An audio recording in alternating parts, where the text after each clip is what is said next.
June 1462, north bank of the Danube. When Sultan Mehmed II's army entered Wallachian territory, not a single peasant was seen along the way. Houses were empty. Fields had been burned. Wells had been poisoned. No water could be found in the camp. Horses were frothing from thirst. Soldiers were chewing burned wheat stalks. Each day they advanced deeper, and there was nothing. Only smoke. Only smell. Every evening in the darkness, sounds came from inside the forest. Not shouting, not crying either, just a sound, indefinable. It seemed like wind hitting the trees, but there was no wind. At the head of the army was the Sultan, the man who took Constantinople, the commander who brought down an empire at age 21. Now 30 years old, bearded, silent, he had come to crush a rebel prince, Vlad Dracul, voivode of Wallachia, the man who refused to pay tribute to the Ottomans, the man who sent envoys to Edirne in 1459, who refused to send other envoys in 1461, the man who raided border fortresses, who cut down garrisons. The Sultan had come to punish him. An army of 150,000, Janissaries, Sipahis, artillery, Rumelian bays, Anatolian bays. This wasn't a war. This was an extermination operation. On the map, there would be a place called Wallachia, but in reality, nothing would remain. Along the way, there was nothing. Villages burned, houses destroyed, people vanished. From the first day they entered Wallachian territory, not a single enemy soldier had appeared before the army. Where was Vlad's army? Sources gave different numbers. Between 4,000 and 7,000 cavalry, around 10,000 infantry. The number didn't matter. Their positions mattered. In front of the army? Behind it? In the forest? There were no traces. There was only emptiness. This emptiness was producing something inside the army. It wasn't discomfort. It wasn't fear either. Just a weight.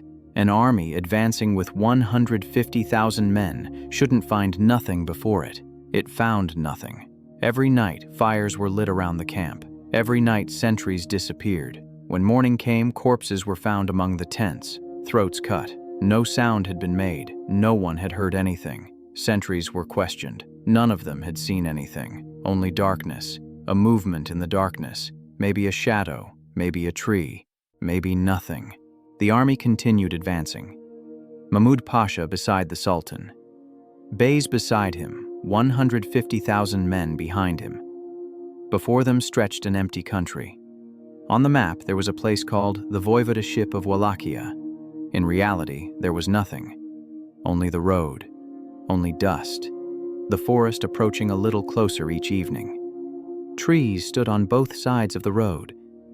Silently, without moving. Each morning, the trees around the camp seemed to have gotten a little closer. Where had Vlad learned these tactics? The answer was hidden in the darkness of his childhood. In 1442, at age 11, his father Vlad Dracul had given him and his brother Radu as hostages to the Ottoman court, in Edirne, then in Amaja, for 6 years. In the Ottoman court, young Vlad didn't just learn Turkish. He learned how fear could be used as a weapon. He watched how executions were designed not just to punish, but to force entire societies into submission. He recorded every torture technique he saw in his memory. Every punishment became a lesson. Every humiliation became a note. He was building an arsenal of weapons in his mind. His brother Radu adapted. He even became close friends with the Sultan's son, Mehmed. Vlad resisted. Ottoman court records show he was frequently punished. Some accounts suggest he was beaten, perhaps even tortured. The exact details were lost to history. What is certain is this: something fundamental broke inside him during those years, or rather, something crystallized. He knew that every method he learned, he would one day turn into his own weapon. When Vlad returned to Wallachia in 1448, after 6 years of captivity, he was 17 years old.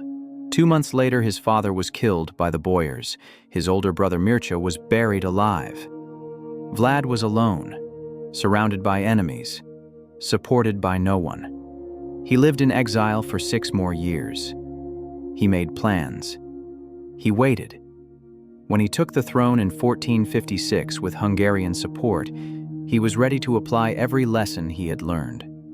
Now, in June 1462, the student had come to teach the teacher a lesson. On the night of June 12th, the army was 20 kilometers south of Târgoviște. Vlad's capital was now close. The Sultan rose early in the morning. He mounted his horse. He moved to the front of the army.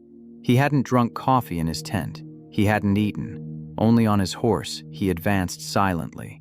Behind the army stretched for kilometers. Horse sounds, armor sounds, the wheels of cannons. In front, alone, the Sultan. His horse walked slowly. The Sultan wasn't tightening the reins.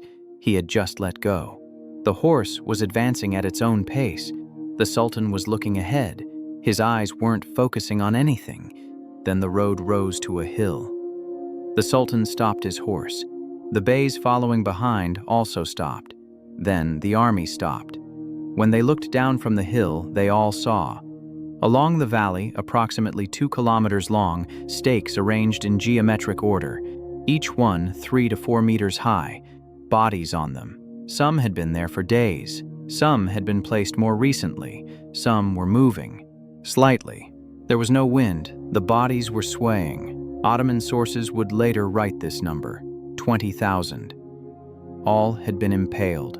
All were facing the same direction, toward the Sultan. The commanders in front of the army turned their horses.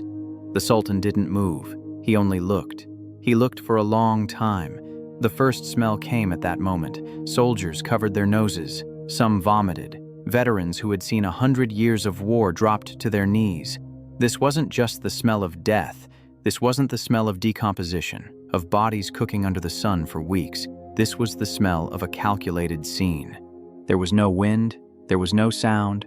Only the sun. The shadows of the stakes stretched into the valley. The shadows weren't falling on the ground. The stakes had been planted so densely that the shadows were overlapping each other. The valley stood inside a single dark stain. This wasn't a battlefield. This wasn't a tableau. This was a message. Mahmud Pasha, beside the Sultan, wanted to say something. He couldn't open his mouth. When one looked at the valley, one didn't just see the stakes. One also saw order. These stakes hadn't been planted randomly. In rows, in circles, placed at specific intervals. As if an architect had drawn it, an engineer had calculated it. Each stake was exactly the same distance from the next. Each row ran parallel to the previous one. In the center, on the largest stake at the highest point, there was a body, a turban on its head, remnants of a gold-embroidered caftan on its body. A pasha, perhaps Hamza Pasha, governor of Nicopolis, the man lost in Vlad's raids in 1461. It was no longer clear. His face was unrecognizable. The Sultan didn't dismount. He only looked. The rest of the army began to arrive. Thousands of soldiers slowly climbed the hill. They all saw. None spoke. This scene wasn't for speaking about. This scene was for being written into minds. It was being written. Every second, every breath. Eyes were looking at the valley. Minds were elsewhere. This scene wasn't just visual. This scene was a thought. A commander drove his horse toward the valley. The Sultan didn't stop him. The man entered among the stakes. He advanced slowly. Then he stopped. He dismounted. He stood at the base of a stake. Then he dropped to his knees. He brought his hand to his face. Other commanders followed behind. The Sultan didn't move. Only on the hill, on his horse, he waited motionless. Even his horse wasn't moving, as if it too had frozen. The commanders below were walking among the stakes. Some bodies were recognizable. Ottoman uniforms, Sipahi armor, Janissary caps. Some weren't recognizable. They all had the same expression on their faces. Mouth open, eyes frozen, body tensed. The worst part was that some were still breathing. The ribcage was rising and falling slightly, lips half open, eyes looking nowhere. Byzantine historian Leonikos Chalkokondyles, when he spoke with witnesses, would write this: The moaning of the dying could be heard throughout the area. Some had been hanging on stakes for days, their bodies slowly depleting. They didn't have the strength to scream, but they were still conscious. A soldier stood at the base of a stake. He looked up. The body's chest was rising and falling slightly. The soldier drew his sword. He couldn't strike. He didn't know where to strike. The stake had pierced the body at such an angle that the heart and lungs weren't damaged. The body was living. It was dying. Slowly. At a calculated rate. This wasn't random savagery, this was engineering. The stakes had been planted to bear the weight of the bodies. The angles had been calculated according to the movement of the sun. Throughout the day, the shadow of each stake fell on different points of the valley. In the morning, shadows stretched west. At noon, they shortened. In the evening, they stretched east. Every point of the valley was in shadow during part of the day. A shadow map, a death map. Vlad had worked for weeks planting these stakes. Prisoners had been gathered from border clashes, from raids, from the fall of fortresses. Some had been held for weeks, kept specifically for this purpose. This wasn't just punishment. This was staging. Each stake was an actor. Each body was a message carrier. The soldier stood at the base of the stake. The sword was swaying in his hand. Then he lowered the sword. He didn't strike. He only sheathed it. He turned back. He climbed the hill. He came beside the Sultan. He wanted to say something. He couldn't. There was no expression on the Sultan's face. He was only looking. His eyes were focused on the valley, as if he wasn't looking at the valley, as if he was looking beyond the valley, or into the valley, or at nothing. It was midday. The sun was directly overhead. The shadows of the stakes had shortened. The bodies hung under the sun. The smell was now unbearable. Even bodies that hadn't yet begun to decompose were giving off the smell of blood. There was only blood, dried blood. In the soil, at the base of the stakes, in dark stains. These stains had merged into each other. The stakes had been planted so densely that the blood had found each other. Mahmud Pasha finally spoke. "My Sultan, let us establish camp. Tomorrow we will attack the city." His voice was trembling. To hear a veteran's voice trembling was a strange thing. The Sultan turned his horse. He looked behind him. The army of 150,000 was waiting behind the hill. Everyone was silent. The Sultan made a gesture with one hand. "Establish camp." The soldiers slowly began to move. No one was looking at the valley. Everyone was looking in another direction. Tents were erected. Fires were lit. The evening meal wasn't eaten. Nothing would go down anyone's throat. Meals were distributed. Plates were removed untouched. Fires burned. Even the smell of cooking food was nauseating. The smell coming from the valley was spreading in every direction. When night came, the Sultan sat alone in his tent. Before him was a map. He wasn't looking at the map. He was only looking at the candlelight. Outside the tent, sentries waited silently. There was no sound in the camp. Fires were burning. No one was talking. Only candlelight was seeping from inside the tents. These lights were flickering in the darkness of the night. The copper cup standing before the Sultan was untouched. The coffee had gone cold. The steam had disappeared. The liquid inside the cup now stood like a mirror. The Sultan looked at the cup. He saw his own face there. He didn't recognize it. Was this face the face that conquered Constantinople? Was this face the face of the commander who brought down the world's greatest city at age 21? The reflection in the cup wasn't familiar. The eyes were the same. The beard was the same. The facial features were the same. But the gaze was different. There was something in the gaze. Uncertainty. Doubt. Perhaps for the first time, seeing the limits of his own power. In the late hours of the night, a sound came from the edge of the camp. A faint scream. Then silence. Sentries ran. A soldier was found. Throat cut. Right at the edge of the camp. 50 meters from the tents. No one had seen anything. No one had heard anything. There was only darkness. Vlad's men were coming and going like shadows, without making a sound, without leaving a trace. When morning came, the Sultan emerged from his tent. His face was pale. His expression hadn't changed. He said something to Mahmud Pasha. The Pasha bowed his head. He looked at the other beys. They also bowed their heads. Then the order was given to the camp. Turn back. When the words were spoken, no sound was heard. No sound of astonishment, no sound of objection, no sound of questioning, nothing. There was only silence, the silence of obedience, the silence of relief, the silence of deliverance. Soldiers began to pack the tents. Cannons were loaded. Horses were saddled. The camp was dismantled within an hour. The army of 150,000 began to withdraw from Wallachian territory that morning.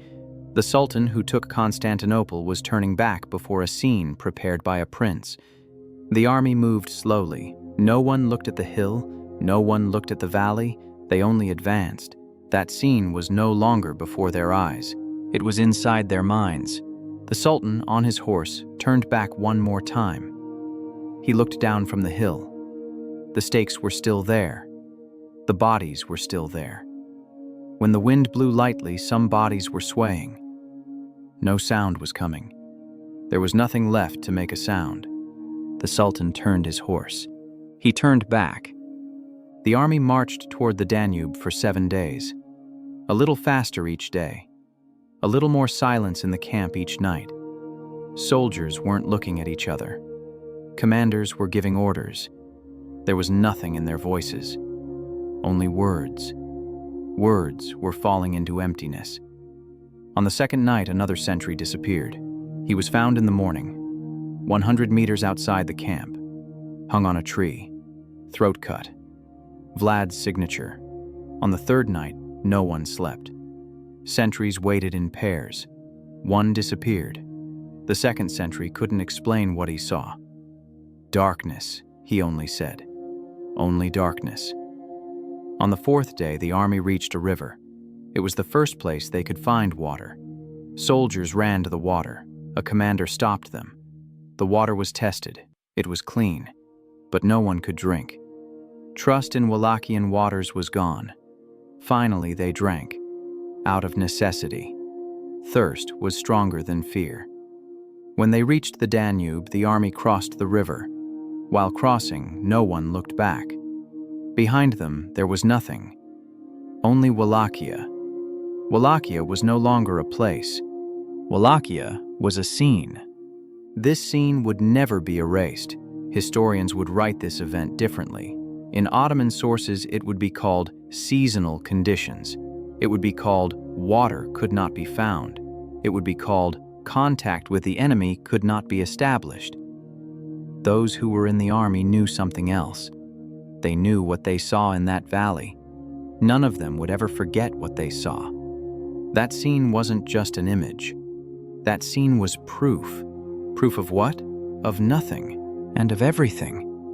Vlad hadn't won this war. There was no need to win it. That day something had broken in the mind of the Ottoman army. This breaking was done not with the sword, but with the scene. The stakes remained there for 3 weeks. Then the Wallachian people came and took down the bodies. They buried them in the ground. The stakes remained. Years later, those passing through that region still saw those stakes. Empty, erected, waiting silently, as if waiting for the next bodies. Vlad's army never appeared. It only attacked in the darkness of night. Raider-style warfare. The Ottomans' own tactic. When morning came, it disappeared. Each time it left something behind. Sometimes a corpse, sometimes a note. Sometimes nothing. Only a footprint. These footprints stretched toward the inside of the camp, as if someone had walked among the tents. No one had seen it. When the Sultan returned to Istanbul, he told no one at the palace anything. He shut himself in his room. For 3 days he spoke with no one. When he emerged, his face had changed, harder, more silent. He never spoke of Wallachia again. Wallachia was no longer a place. Wallachia was a silence. What happened in that valley spread from army to army. Soldiers wrote letters to their families. Commanders noted it in their reports. 10 years later, every commander in the Ottoman Empire who wanted to mount an expedition to Wallachia first heard the story of that valley. Some didn't want to go on the assignment. That valley wasn't just a place. That valley was a test. No one wanted to pass that test. Vlad was killed in December 1476. His head was cut off. It was sent to Istanbul. It was presented to the Sultan. The Sultan didn't even look at that head. He only ordered it burned. Vlad's story was erased from official records. Erasing wasn't forgetting. Even if that head was burned, that scene wasn't burning. That valley remained in the records, as forest of stakes, marked on the map. No one passed through there. The stakes went. The bodies went. That scene still stood in the mind. The mind was stronger than the map. What Vlad did wasn't war. It wasn't execution either. This was a calculated message. The message was this: you can come. You can come with your army. You can come with your cannons. I will enter your mind like a stake. You will turn back. The Sultan turned back. The army of 150,000 wasn't defeated before a scene prepared by a prince. It only withdrew. This withdrawal was heavier than military defeat. This was psychological fracture. Psychological fracture was more lasting than the death of bodies. The stakes weren't bearing bodies. The stakes were bearing a message. The message had been carved into the Ottoman mind. Those stakes were showing not just 20,000 prisoners, but the future of 150,000 soldiers. This future was at the tip of the stake. 20 years later, an Ottoman historian wrote this: in the year 1462, the Sultan mounted an expedition to Wallachia. Voivode Vlad had abandoned the city. The army returned. That's all. Those who were in the army wrote something else. In their letters, in their diaries, in their memoirs, we saw something. That thing is still standing inside us. This sentence was repeated for 20 years, in different words, with the same meaning. The stakes remained as legend in Wallachian territory even centuries later. Children were afraid to pass through that valley. The elderly told of that day. Everyone knew. Something had happened there. Something greater than what was written in history. History wrote events. That valley had written emotions. Sultan Mehmed II died in 1481. Before dying, his last words were these: I did not conquer Wallachia. Those beside him were surprised. Wallachia was already bound to the Ottomans since 1476. Radu Frumos, Vlad's brother, had been appointed as voivode loyal to the Ottomans. The Sultan was talking about something else. He was talking about the scene in his mind. He was talking about that day he turned back. That day couldn't be erased by any conquest. Even if the stakes were no longer there, they were still erected in the Sultan's mind. The stakes weren't just wood. The stakes were a thought. Thoughts lived longer than bodies. What Vlad did was the smartest thing a prince could do. Not to defeat the rival, but to defeat the rival's mind.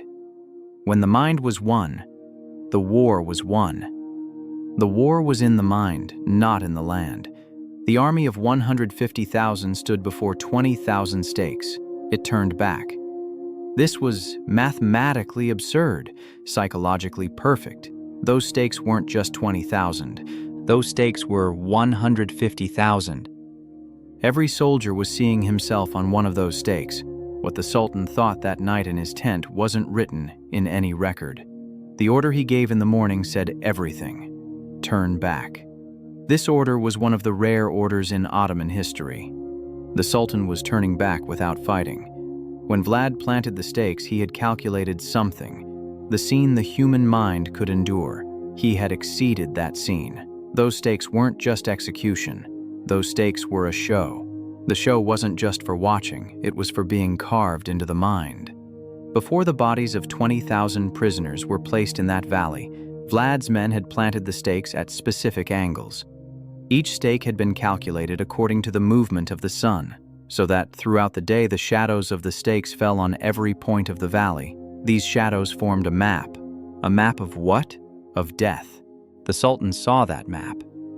He understood. Vlad's message was this: I'm not here to kill you. I'm here to send you back. You will turn back. This scene is the future of your army. The Sultan turned back. Years later, an Ottoman soldier answered his grandson's question like this. "What did you see in Wallachia?" the child had asked. The old man remained silent for a long time. Then he said this. "We saw something. That thing is now living inside me." The child asked no more questions. In the old man's eyes was a wound that hadn't yet closed. That wound would never close. That wound wasn't a body wound. That wound was a mind wound. Mind wounds healed much more slowly than bodies healed. Sometimes they never healed. If you want to continue uncovering the uncomfortable truths that history books have buried, subscribe. Because history's darkest chapters aren't just about what happened. They're about understanding why it worked, and that's knowledge we can't afford to forget.